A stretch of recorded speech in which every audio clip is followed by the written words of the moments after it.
Eccoci qua. Ciao ragazzi, ciao trio, ciao Dario, che onore. Ragazzi, benvenuti. Welcome to our foreign followers. Benvenuti, stiamo aspettando l'ospite di oggi. Ciao trio, ciao. L'ospite di oggi molto molto speciale, Anastasia Miller. Ciao Chiara, ciao ragazzi, benvenuti, ben arrivati. Ciao Angelo, ciao a tutti, ben arrivati. E ne approfitto per ricordarvi, se siete qui ovviamente seguite la pagina The Garage, e sia su Instagram che su Facebook, e oggi abbiamo un ospite sicuramente di altissimo livello, con tantissima esperienza, la signora Miller appunto. Cercherò di fare del mio meglio con le traduzioni, come ho fatto in passato con altri ospiti, e appunto parleremo di cose molto molto interessanti quest'oggi. Il sole sì, ce l'abbiamo, sono riuscito a nascondermi dal sole quest'oggi, onde evitare ulteriori isolazioni. Per fortuna sulla Romagna splende il sole anche oggi, quindi aspettiamo appunto il nostro ospite di oggi. For our foreign followers, welcome to all of you. We are just awaiting our guest for today, who is, of course, the one and only Anastasia Miller, and we'll be getting started very, very soon. I'm just waiting for a few more of you to join us. Abbiamo un'altra settimana piena di sabato, abbiamo un appuntamento, parleremo di miscelazione cubana. Fantastic, I think Anastasia is here. Parleremo di miscelazione cubana con la Mana Club e Dairon Socarras, quindi mi raccomando rimanete sintonizzati. Ok, chiediamo alla signora. Ok, here we go. Oh no, this is Jared. Ok, perfetto, aspettiamo ancora qualche minuto, così diamo la possibilità a chi ha piacere di seguire questo appuntamento, ciao Sami, a chi ha piacere di seguire questo appuntamento di mettersi comodo. Eccoci qua, fantastic.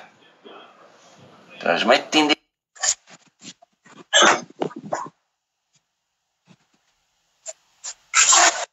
qualche secondo. Hi Anastasia. Hi, how are you? How are you doing? Not too bad at all, thank you.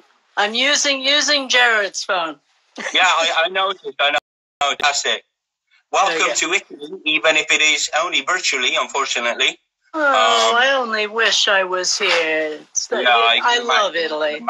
Well, perhaps we can do this again, in person at some point. Oh yes, please. Yeah, that would be nice. Excellent. What's the weather like in the UK today? It's warm today. Excellent. Yeah. Well, it's almost like summer. Okay. Oh no, nice, beautiful. Mm-hmm. Can't complain. We're graced with beautiful weather here in Italy as well. So, obviously, being in lockdown, we don't get to enjoy as much as we would. But yeah, I hear that British weather is being nice to you. I was chatting to Marianne Beckett a couple of days ago. Who said, London weather's doing okay at the moment. I remember my days where it always used to rain. Well, you see, I don't live in London, so I'm actually blessed. No, of course. I'm on the other side of the country where we actually get sunshine. Yeah, you're in Gloucestershire, right? Actually, no, I'm near Bath. I'm 7 miles from Bath. Okay, excellent. Yeah. It's an area I don't know if you recall, I used to live in a few years back. I used to live in a small town called Dursley, between Bristol and Gloucester. Exactly. Good old Dursley. Right around Stroud. It's a very small place, nobody hears of it unless, you're in that area. That's very true. But nobody actually seems to know anything about the West Country in general. No, which is a lot of fun, because they'll go, oh, you live out there? Is that close to London? I'll be, no, it's about 100 miles away, and actually it's been historically anti-London for centuries, so it's okay. Excellent. We have somebody from Cheltenham apparently following us. So, like I said, I'm going to do my best to introduce you to the best of my ability, both in English and Italian, and we'll go with a bunch of questions. Is that okay? That's fine by me. Fantastic. Okay, so ladies and gentlemen, Anastasia Miller. Anastasia is a writer, a historian of the spirits and mixed drinks world, has been for many, many years. Looks after mixology, is the creator of mixology with the very well-known Mr. Jared Brown that I think most of us know, absolutely. Maybe. So, yeah, you specialize in anything to do with spirits and mixed drinks. In 25 plus years of collaboration, you've written over 30 books, of which some of my favorites, there'd be too many to mention, but some of my favorites absolutely are Shaken Not Stirred, A Celebration of the Martini, champagne cocktails, of course, Cuban cocktails, Spirit of the Cane, and the Mixology Guide to Vermouth and Other Aperitifs, as a proud Italian would. I'm glad you like that one. Oh, absolutely, absolutely. So I'm just going to translate this part in Italian, and then we'll get going. Okay. Ok, quindi signori, diamo il benvenuto alla signora Miller, come dicevo, creatrice di mixology, il signor Jared Brown, che penso che conosciamo tutti qui presenti, che è un'azienda che specializza in qualsiasi forma liquida di liquore o distillate e drink in sé per sé. In oltre 25 anni di collaborazione appunto con il signor Jared hanno scritto insieme più di 30 libri tra cui appunto Shaken Not Stirred, Celebration of the Martini, Champagne Cocktails, Cuban Cocktails, Spirit of the Cane e la guida al vermouth e altri la mixology guida di aperitivi e vermouth e altri aperitivi, pardon. In 2016, you are awarded with Invive Personality of the Year. Yep. Okay.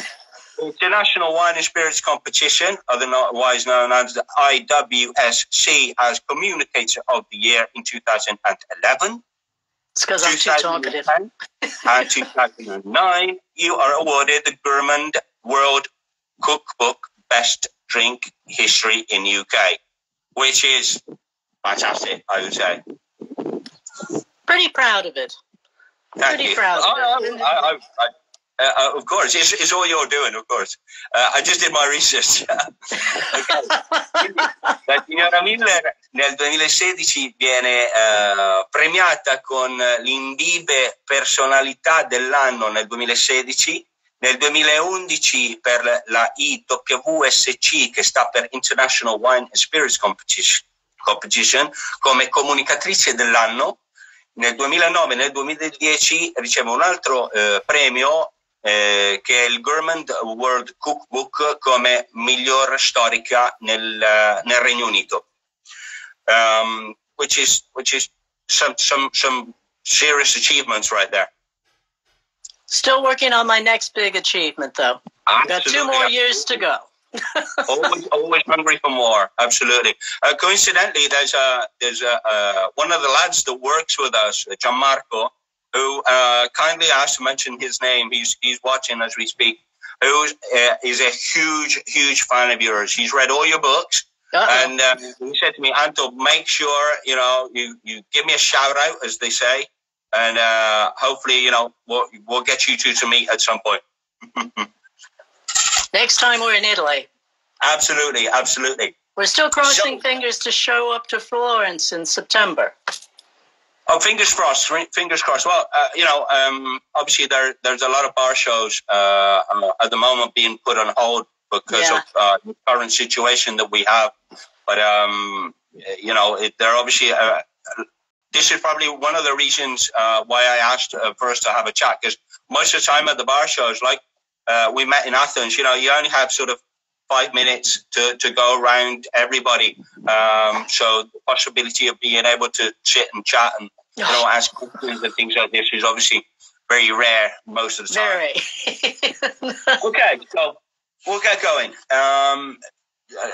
Well, I'm going to start with the research part of your work, of your profession, which it obviously takes up a lot of time and must be pretty hard. You know, you have to go searching places and books and be speaking to people. And how do you go about your research? Is every project different, or are they somehow connected? You know, none of them are really, well, they're connected by one single thread. One very, very simple thread. I am obsessive about finding the answers to everything that I've heard myths about when it comes to distilling, now brewing, drinks in general. And it's just one of those things where when you start working on one thing, let's say when I was writing about the history of rum, and you start thinking, well, I think I know what's going on. Mm-hmm. And then all of a sudden you find yourself moving in a completely different direction, and you go, wait a minute, now I have to start looking at the cocktails. Because if one thing's wrong, then there might be a possibility that the other things are wrong too. Absolutely, yeah. And a lot of it's just, when they talk about fake news, well, fake news has been going on for a long time in our industry. Absolutely. You get an old bartender and he's got a story to tell his customers. That's not necessarily the true story. So that's what really gets me going is to find, when I get a trigger on a story. That's how the Martini book started. Shaken, Not Stirred. We were going to do a website. Mm-hmm. Didn't know what to do it on. Okay. Jared walked in with 2 martinis. And I said, let's do one on martinis. Martinis. Yeah. Excellent. Yeah. Okay, so I'm just going to translate this part. Yeah. Ho chiesto alla signora Miller appunto che cosa aiuta a sviluppare le sue ricerche, se sono tutte collegate o se ogni progetto appunto è diverso, e mi spiega, diciamo che il filo collegatore di tutto ciò è l'ossessione per trovare la risposta esatta a tutto, anche perché spesso e volentieri molti di noi abbiamo letto tanti libri scritti da tanti personaggi della miscelazione, dove però a volte le informazioni sono anche un attimino contraddittorie, quindi l'ossessione per trovare la risposta giusta a tutto, che possa essere sulla distillazione a differenza della miscelazione, la storia di un cocktail e quant'altro. Per quanto riguarda il libro appunto Shaken Not Stirred, voleva insieme al signor Jared voleva appunto creare un libro che parlasse di qualcosa di molto molto specifico, e casualmente una sera il signor Jared entrò appunto con 2 martini e lì nacque l'ispirazione per fare un libro appunto sul martini. Fantastic, excellent stuff. So is there like I said, you've written books on many different topics, like you said, rum, martini, etc., etc. Is there any particular research that you've done for a book that you've appreciated more than others, or that has satisfied you? Oh, yes. Well, actually 2. One that I can talk about directly, of course, is when I discovered the Cuban rum has its provenance in Bordeaux, France. Okay. When you read Spirit of Cain and you realize that it was the French who ended up escaping from Napoleon and moving on to to Cuba, and they were the ones who brought their technology for making a proper rum spirit. Yes. And that was probably the most shocking thing when I realized how many people said, oh no, it was started by the slaves. Of course, I want to go, Yeah. And then they said, oh no, it's the Spanish. No, it came down to who really understood the finesse of it, and it came down to the French.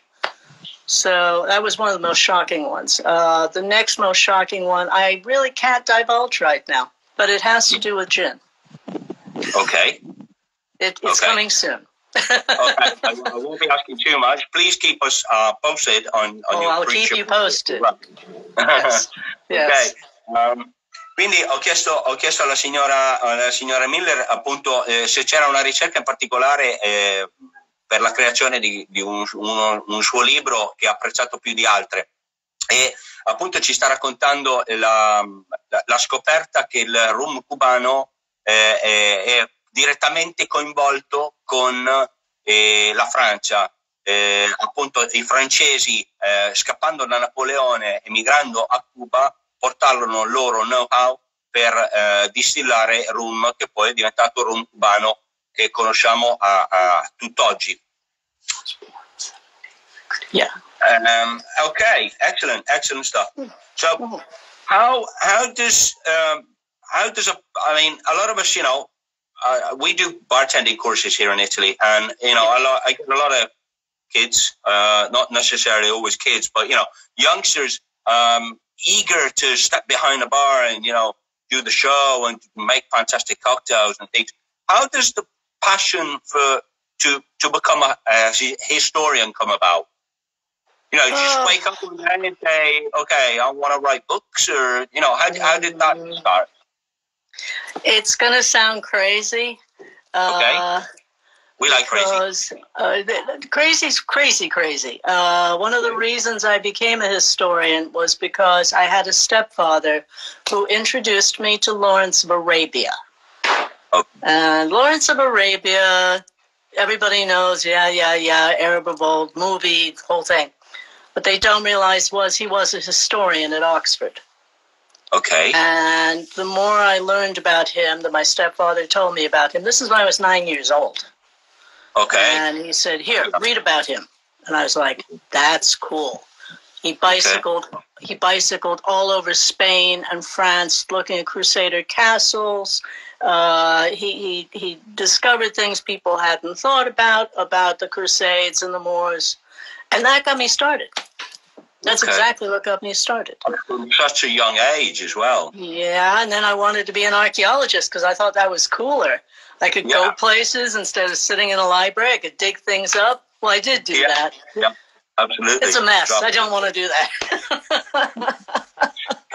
Ok, quindi ho chiesto appunto alla signora Miller come tanti di noi abbiamo cresciuto la passione di stare dietro un banco bar e creare fantastici cocktail, e ho chiesto alla signora Miller che cosa l'ha portata ad avere la passione per diventare una storica, per diventare una scrittrice che scrive appunto della storia della miscelazione, non solo, e ci ha spiegato che il suo patrigno gli ha fatto scoprire alla tenera età di 9 anni la storia di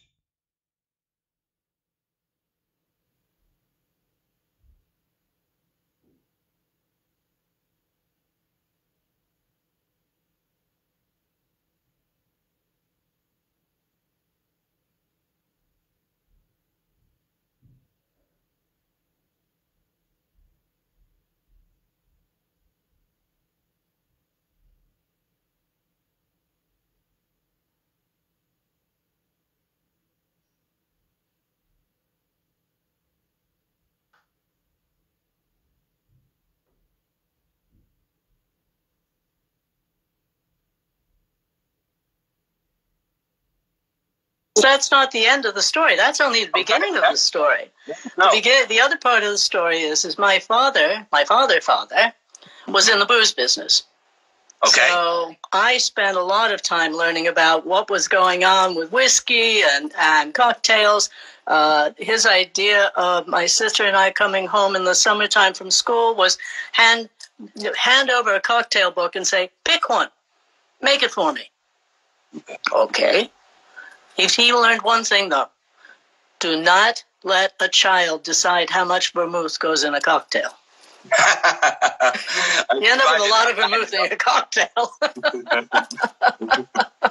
It's the first time also I discovered you had to keep vermouth cold, because pulling a bottle out of the cabinet and you go, whoa, that's really bad.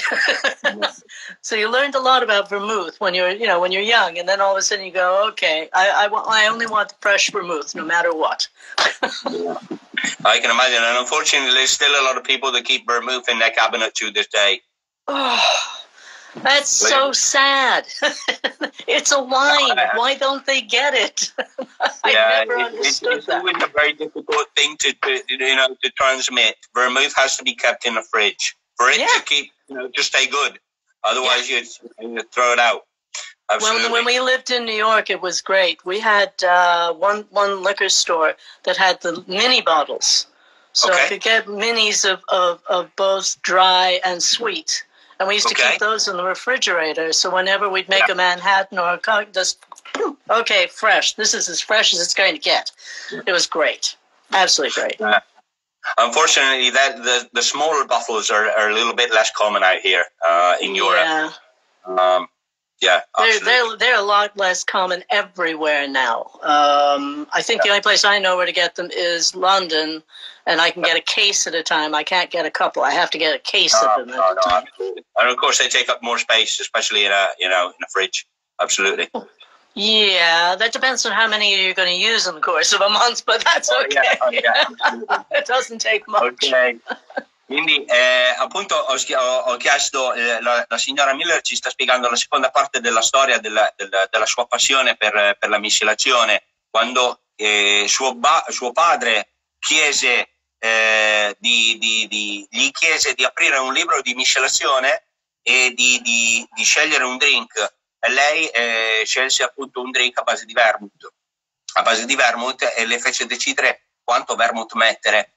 Ovviamente è un esperimento che è andato a cattivo fine, però appunto stavamo parlando del discorso dell'importanza di mantenere il vermouth in frigo, e lei questa cosa l'ha capita sin da piccola, perché spesso e volentieri aprire il vermouth che è rimasto fuori frigo ovviamente aumenta la possibilità di ossidazione. Questo penso che lo sappiamo per la maggior parte, quindi mi raccomando, vermouth in the fridge. Okay.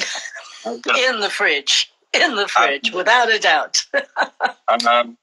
Okay, so with you being such an expert with mixology and searching for the real truth of the birth of given cocktails, how do you see the evolution of mixology?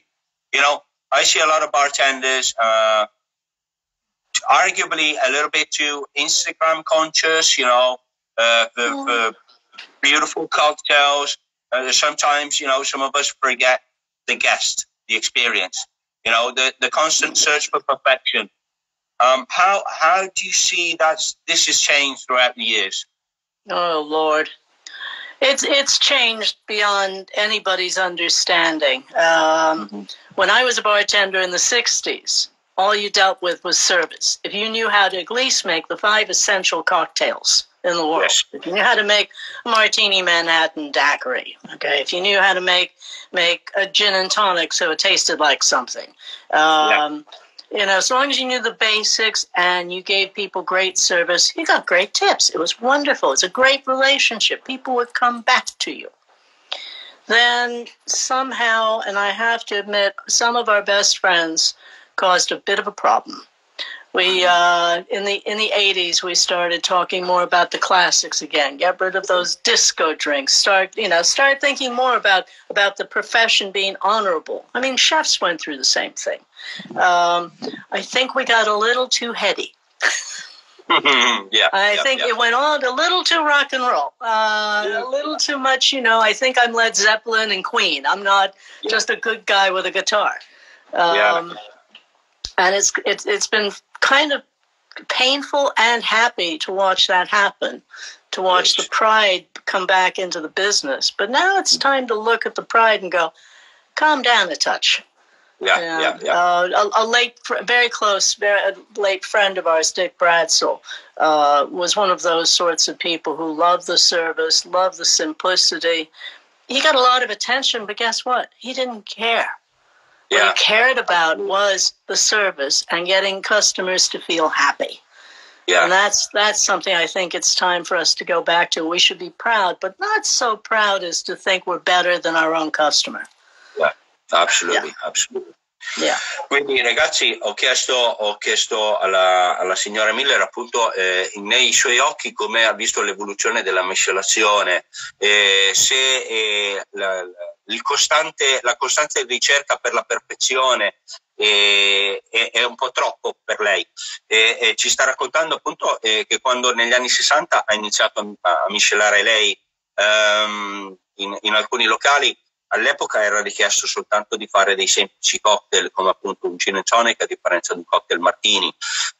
Sicuramente cosa che è cambiata negli anni 80, dove l'evoluzione della richiesta dei cocktail da discoteca che conosciamo tutti ha fatto in modo che la gente diventasse un pochino egocentrica in qualche maniera e ci sta appunto raccontando il fatto che forse è il caso di ritornare un attimino, fare un passo indietro e ritornare un attimino a quello che è l'ospitalità, fare delle cose semplici, cercare di dare al cliente quello che vuole. È quello che dicevamo anche con altri nostri ospiti. È inutile entrare in un ristorante volendo mangiare una pizza e cercare di vendergli una bistecca, insomma. Quindi cercare un attimino di rendere l'ospitalità la prima cosa, poi la perfezione. La ricerca della perfezione penso che la cerchiamo un pochino tutti, però ritornare un attimino all'ospitalità, che sicuramente è il motivo per cui siamo qui quest'oggi. Excellent stuff. So, one of the questions that came up in Italian right now is how long does it take to write such a successful book like one of the many that you've written? Now that's a tough one. Shaken Not Stirred, the first version of Shaken Not Stirred took 4 months. Wow. We didn't have much choice. The public didn't give us a choice. Information apart, just the writing part? Or? We didn't sleep a lot. We got really cranky and didn't sleep a lot. Sometimes it's been that fast. Other times it's taken years to do something. The thing that I'm writing about gin has gone through at least 5 different phases over 10 years, and none of it is correct until what will be. So some things take 10 years because not all the information has been available. Yes, all this absolutely. time. Yes. And so it's a matter of when did it come out digitally? When could I get to the National Archives and dig through another spot, go to another place to find something? And sometimes it can take that long. Okay. So does it happen overnight? No. No, absolutely. No. I can imagine. I couldn't dream of writing a book myself. So I just, I wanted to try and understand how much of a time lapse, would happen from the willingness to write a book and then actually seeing it on paper, sort of thing. It can be anything from months to years. Even because right now I'm in the middle of writing my thesis for my doctorate. Mm-hmm. I actually wrote the 2 master's degrees on the same subject. So when you add it all up, I will have spent 7 years on one topic. That's a lot of writing. It's a lot of writing, and it's a lot of thinking, and it's a lot of rewriting, and it's a lot of questioning, and not even interviewing people. It's more a matter of looking at the different pieces of a jigsaw puzzle. Yes. And sometimes it's fresh in the head, and sometimes, forget.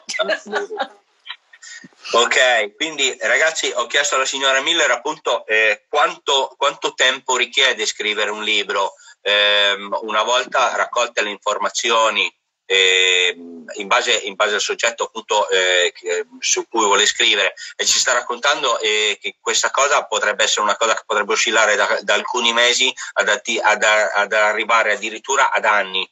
Il libro che uscirà a breve, come ho chiesto, si è aggiornati sicuramente sugli sviluppi sul gin, è un libro che ha assemblato e continua ad assemblare tutt'oggi negli ultimi 10 anni, quindi è sicuramente un lavoro molto molto laborioso, stressante, dove si dorme poco e dove spesso e volentieri ci sono dei pezzi di un puzzle che devono essere incastrati al momento giusto, al posto giusto. Excellent. So, you mentioned about this new book that will be coming out. Can you give us any more info and possible dates or anything? Or the date will probably be the end of summer. Okay, fantastic. Okay. Yeah, we'll definitely make an announcement at the end of summer. Yeah, it's been a lot of back and forth on it, and Jared and I are working on this one together specifically. So it's been a question of when can we sit down and do that, considering his schedule. And yeah, all I can say is everything you've ever heard is wrong. That's all I've got to say. The history of gin is completely wrong and completely presumptive. There's only been 2 people that came close, but never came all the way through. So it's going to change things a bit. We do bartending courses here in Italy, so it's always very nice for us to verify absolutely everything we say. The last thing I want is somebody to believe in the school and be convinced of one thing and then it's totally wrong. So I can't tell you how many times that's happened. I think it still happens every day as we speak. So it's one of the reasons that we decided to do what we did and take this on, because it would be nice if we could at least leave the world knowing that we've contributed to at least bringing some of the truth back to the fore instead of the old stories. And at least get us a little bit closer to something where people can say, I actually know this subject. Absolutely. Yeah. Excellent. Ok, quindi ragazzi, appunto ho chiesto alla signora Miller se c'era qualche progetto che aveva piacere di condividere con noi, e ci sta raccontando appunto il nuovo libro che dovrebbe uscire a fine estate, che parlerà della storia del gin. Ci sta raccontando appunto che tutto quello che sappiamo è totalmente sbagliato, quindi sicuramente è andata a scavare all'impossibile per cercare di raccontarci a suo modo la vera storia del gin. E purtroppo spesso e volentieri si sa che nei libri di miscelazione ci sono in alcuni casi delle affermazioni contraddittorie. Quindi sta un pochino anche a noi cercare di trovare la verità in qualche maniera, o comunque non prendere tutto per scontato. Mi raccomando, ricercate quando potete, avete la possibilità, leggete libri da fonti sicuramente più veritiere di altre, non fermatevi alle prime cose che leggete, assolutamente. Excellent stuff. So, is there any other projects of yours that you'd like to share with us, apart from this fantastic book that will be coming out? That you can share with us? Because I realize, some things are private and confidential, so... There's another one that's going to be coming up that it's going to tie in with this business about gin, but it's going to carry a few things further back even still, that we're working on with the Worshipful Company of Distillers. Okay. And so that's another one that's coming up very, very soon. And it was actually a privilege to know that they were willing to let us go ahead and work with some of the old materials they have. And it is a book that's going to be sold strictly for charity. Wow, so, that's fantastic. Yeah. It's a great cause. Absolutely. Well, it's a good cause because they're actually people who have been giving non-repayable loans to some of the barmen who don't have jobs right now. So they've been actually in the business for a couple hundred years. So, but we just figured, let's take one of their undiscovered books and put it up to modern times and then say, okay, it's for charity. Just a contribution to the knowledge. So, absolutely. Fantastic. Yeah. Ho chiesto appunto alla signora Miller se c'era qualche altro progetto che aveva piacere di condividere con noi, e ci sta parlando appunto dell'uscita di un altro libro che in qualche maniera è collegato con il mondo del gin, dove appunto ci sarà una collaborazione con un'azienda in Inghilterra che collabora o comunque fa beneficenza per i bartender attualmente senza lavoro, e il ricavato di questo libro sarà totalmente devoluto ai bartender appunto che purtroppo in questa crisi sono rimasti senza lavoro o hanno delle difficoltà economiche, quindi sicuramente per una causa molto molto molto bella. Fantastic. I'm just going to try and see if anybody has any questions. Who's currently? I tried to follow the questions as we were speaking and translating, which you can imagine is. And we're watching this thing rolling up on the screen and going, huh? yeah. But there's some very familiar faces, which is always very nice to see. Yeah. Okay, guys, ragazzi, if you have any questions, avete delle domande, this is the time to do it. Questo è il momento giusto per farlo, quindi fatelo adesso, se no farò... Oh, Mr. Strangeway. Hello, Strange. Where the hell are you? Se no, colgo l'occasione per ringraziare la signora Miller sperando che magari la prossima volta ci riuscirà a fare due chiacchiere magari con il suo marito. Sì, Gianmarco, okay, has a question. Ti prego di chiedere, quello gliel'abbiamo chiesto. Ok, we did that one. Gianmarco, if you have any more questions, se hai altre domande, dimmele adesso. Sì, le ho lette, le ho risposte anche. Okay, I will take this moment to thank you so much for your time. It has been an absolute honor. It's a pleasure. I love talking about this subject, and I wish I was in Italy right now, to be quite honest with you. Who knows? Next time, maybe we can get Mr. Brown involved as well. Yeah, well, he's getting ready to do something on Facebook, which is one of the reasons he couldn't do this. He has to get ready for something. Let's keep in touch, and then maybe I can bother him as well. Oh, that would be great. That would be great. Thank you so much. Thank you so much for letting me come on with you. Last question. No, yeah, I'd answer that one. I'll answer him privately. So, Anastasia, thank you so much. Thank you. All the best for your future books. And fingers crossed, we'll be able to catch up at some point very, very soon. That would be wonderful. Thank you, and all the best, and enjoy the rest of your evening. Have a good one. Thank you. Take care. Ragazzi, ringraziamo ancora la signora Miller per averci accompagnato in questo fantastico viaggio. Io vi ricordo di mettere mi piace e seguirci sulle nostre pagine. Come detto prima, abbiamo un appuntamento con il signor Dairon Socarras e parleremo di miscelazione cubana e di Havana Club. Quindi mi raccomando, mi piace. The Garage Bartending, just one drop, e spero di vedervi sabato. Una buona serata a tutti. Ciao!